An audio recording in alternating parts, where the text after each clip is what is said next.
हल रिढ तुझा अंब खाइण ये भी सही सूखड़ी जहाज में चढ़ी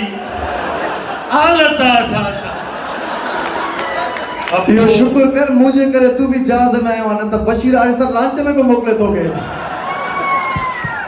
माशाअल्लाह मात से पेरो दफो जहाज में चढ़ियो हाणे दे अंग्रेजी से खबर त असा अंग्रेजी जा होशियार अंग्रेजी मुखा पो दंगा जिए जो या nurse I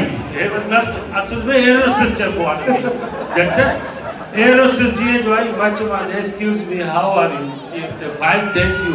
what is the problem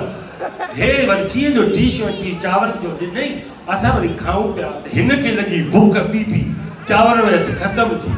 त हाणे नर्स के अंग्रेजी में सडु किए करे जट त आए न दिक्कत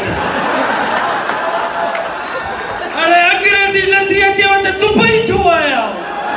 हिते छड़ो अंग्रेजी ॻाल्हाए पिया पुट अंत मां उनखे अंग्रेजी में ॻाल्हाए मां please come here sister which in the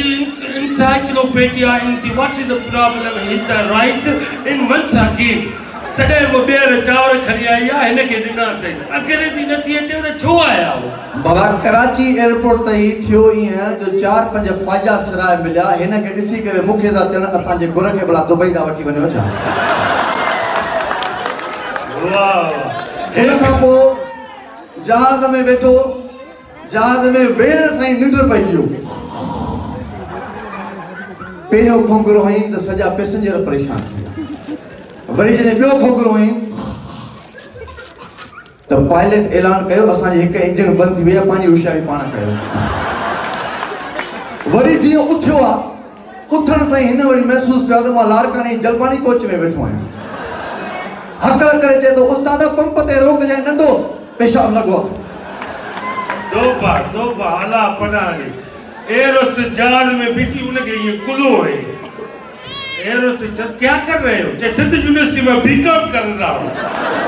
अरे का किया खबर नहीं कराची में मंडकाए घूमे पे ये मंडकाए घूमे पे माने मंडकाए छो तो घूमे